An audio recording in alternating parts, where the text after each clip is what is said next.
नमस्कार। हमारे चैनल हिंदी है हम में आप सभी का हार्दिक स्वागत है।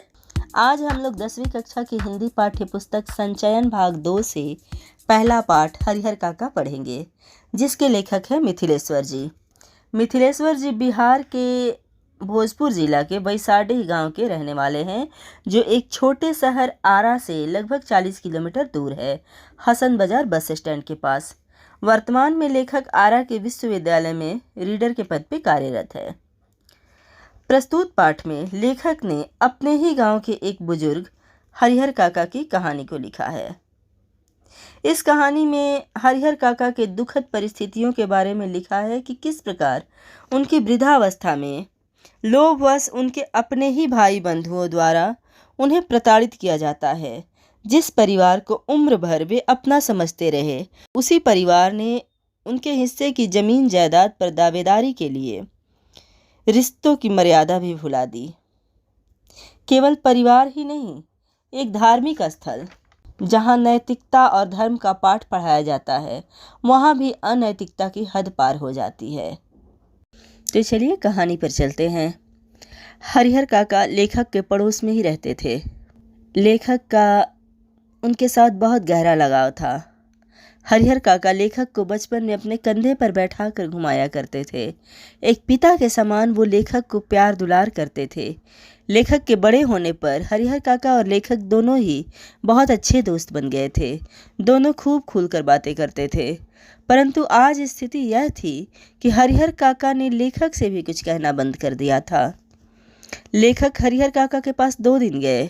दोनों ही दिन उनके पास देर तक बैठे रहे, लेकिन उन्होंने कोई बातचीत नहीं की।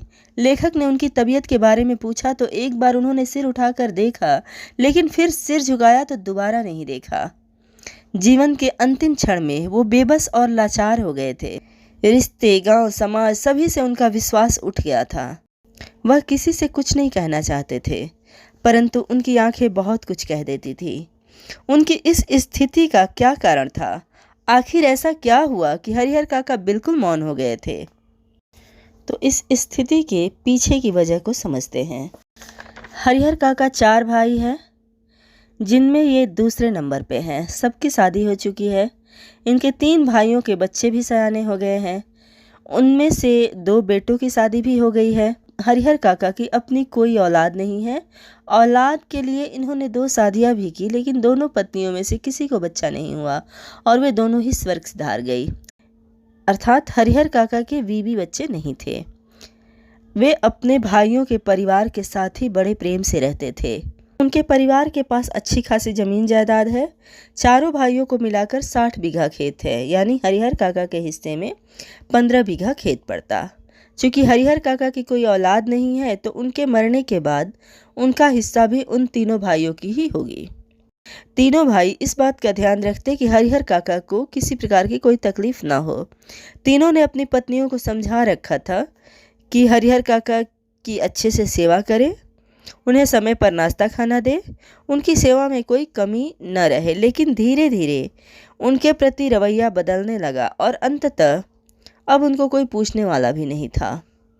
घर में 5 औरतें थीं, 3 भाइयों की पत्नियां और 2 भतीजे की पत्नियां, पर उनमें से कोई भी उनका हाल भी पूछने नहीं आती। सभी अपने अपने पति और बच्चों को अच्छा अच्छा खाना खिलाती और अंत में बचा खुचा खाना हरिहर काका को दे आती।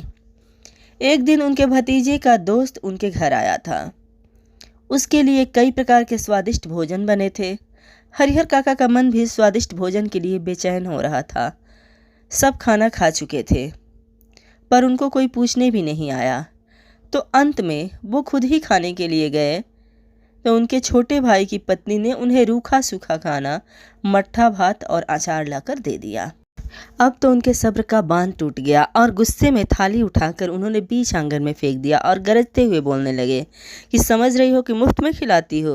अरे मेरे धन पर तो तुम सब मौज कर रही हो। जितनी मेरे हिस्से की खेत की पैदावार इस घर में आती है, उतने में तो 2-4 नौकर रखकर मैं आराम से खाऊं, तब भी कमी ना होगी। इस प्रकार से वह गुस्से में चिल्ला रहे थे। और जब ये सब बोल रहे थे, उसी वक्त ठाकुरबाड़ी के पुजारी जी उनके दालान में ही बैठे हुए थे। दालान गांव में घर के आगे का बड़ा सा बरामदा होता है और ठाकुरबाड़ी ठाकुर जी के मंदिर को कहते हैं। उस गांव की ठाकुरबाड़ी उस इलाके की सबसे बड़ी और विशाल ठाकुरबाड़ी है। वहां भजन कीर्तन की आवाज़ बराबर गूंजती रहती है। ठाकुरबाड़ी के नाम पर 20 बीघा खेत है और एक समिति है जो ठाकुरबाड़ी की देखरेख और संचालन के लिए एक महंत और पुजारी की नियुक्ति करती है। तो उस वक्त पुजारी जी हरिहर काका की दलान में ही बैठे हुए थे। लौट कर पुजारी ने महंत को सारी बात बताई तो महंत को बड़ा ही अच्छा लगा, क्योंकि महंत जी को हरिहर काका के घर के झगड़े की आग पर अपनी रोटी सेकने के लिए बड़ा ही अच्छा अवसर नजर आने लगा। वे तुरंत हरिहर काका को मिलकर उन्हें ठाकुरबाड़ी लेकर आए और एकांत में बैठाकर खूब प्रेम से समझाने लगे, या यूं कहें कि भड़काने लगे उन्हें उनके परिवार के खिलाफ, कि यहाँ सब मोह माया का बंधन है, ईश्वर के सिवाय कोई तुम्हारा अपना नहीं है। तुम्हारे हिस्से की जमीन के लिए तुम्हारे भाई के परिवार तुम्हें पकड़े हुए हैं, नहीं तो वे तुमसे बात भी न करें। यकीन ना हो तो कभी कह के देखो कि तुम अपना हिस्सा किसी और को लिख दोगे। इसलिए ईश्वर में भक्ति लगाओ, अपने हिस्से का खेत ठाकुर जी के नाम पर लिख दो, सीधे बैकुंठ में जाओगे। पूर्व जन्म का तो पता नहीं कौन सा पाप था कि तुम्हारी दोनों पत्नियां अकाल मृत्यु को प्राप्त हो गई, संतान भी नहीं हुई। इसलिए इस जन्म में जमीन ईश्वर के नाम कर दो, महादान होगा और तुम्हारा जीवन सार्थक हो जाएगा। बाकी की जिंदगी तुम इसी ठाकुरबाड़ी में गुजारना, तुम्हें किसी चीज़ की कमी नहीं होगी। हम तुम्हें सिर आंखों पर बिठा कर रखेंगे, भाई का परिवार तुम्हारे लिए कुछ नहीं करेगा। इस प्रकार हरिहर काका के मन में महंत जी ने इन बातों को बैठा दिया, पर हरिहर काका ने कुछ कहा नहीं, क्योंकि वो भी दुविधा में पड़े हुए थे कि महंत जी भी ठीक ही कह रहे हैं और दूसरी तरफ भाई का परिवार भी तो अपना ही है। जमीन उनको न देकर ठाकुरबाड़ी में दे देना उनके साथ भी धोखा होगा। पर महंत जी भी हरिहर काका के चेहरे के भाव को समझ चुके थे कि तीर निशाने पर लगा है। इधर जब हरिहर काका के भाई घर आए और उन्हें सारी बातें पता चली तो तीनों भाई ठाकुरबाड़ी पहुंचे और उन्हें घर वापस चलने के लिए कहा। लेकिन महंत जी और साधु संत उनको समझाने लगे कि आज इन्हें यहीं रहने दो, इनका मन अशांत है, ईश्वर के दरबार में रहेंगे तो शांति मिलेगी। इस प्रकार हरिहर काका को वहीं रोक लिए और रात में महंत ने उनकी खूब खातिरदारी की। उनको खाने के लिए इतने अच्छे अच्छे व्यंजन मिले जो उन्होंने अपने जीवन में कभी नहीं खाए थे। इधर उनके भाई रात भर बेचैन थे। सुबह होते ही पुनः ठाकुरबाड़ी पहुंचकर उनके पैर पकड़कर रोने लगे और अपनी पत्नियों की गलती के लिए माफ़ी मांगी और उन्हें दंड देने की बात कही। तब हरिहर काका पुनः घर वापस लौट आए। इधर घर आने पर पूरा नज़ारा ही बदला हुआ था।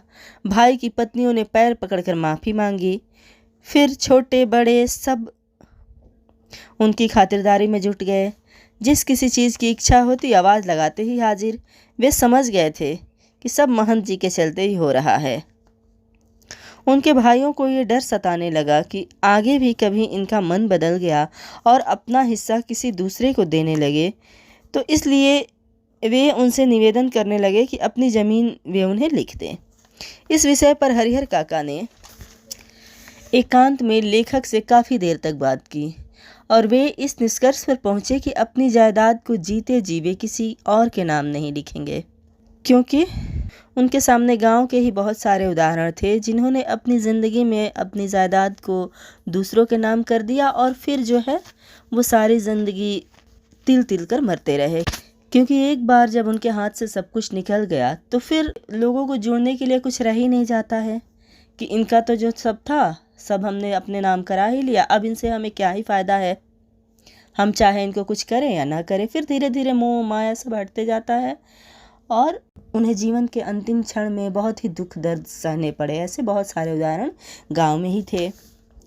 और जब तक उनके पास उनका पैसा या जायदाद जो भी है इनके मन में रहेगा कि अगर हमने इनकी सेवा ना की तो ये और किसी को लिख देंगे, तो उस धन के लालच में ही सही को परिवार करता है, इनको ठीक से करे नहीं तो ये अपना जो ज़मीन जायदाद है वो किसी और को लिख देंगे। तो इन सब चीज़ों पे सोचने विचारने के बाद जो है उन्होंने ये निर्णय लिया कि अपने जीते जी वे अपनी ज़मीन किसी को नहीं लिखेंगे। तो उन्होंने अपने भाइयों को समझा दिया कि लिखने की क्या ज़रूरत है, मेरे मरने के बाद तो अपने आप ही मेरी ज़मीन तुम लोगों की हो जाएगी। पर उधर महंत हर समय हरिहर काका से कहते रहता कि ठाकुर जी के नाम पे ज़मीन कर दो। शुभ काम में देरी नहीं करते। हरिहर काका महंत जी को ना कहकर दुखी नहीं करना चाहते थे, क्योंकि भाई के परिवार से जो सुख सुविधाएं उन्हें मिल रही थी वो महंत की ही कृपा से थी। और हाँ, तो उन्हें कहना ही नहीं था, क्योंकि ज़मीन जो है उन्हें महंत को या मंदिर के नाम नहीं लिखना था। तो इसलिए वह महंत को ना हाँ कहते और ना ही ना कहते। अब महंत की चिंताएं भी बढ़ती जा रही थी कि जाल में फंसी चिड़िया पकड़ से बाहर हो रही है। इस स्थिति में महंत ने हरिहर काका का अपहरण कर उनसे जबरदस्ती लिखवाने की एक योजना बनाई।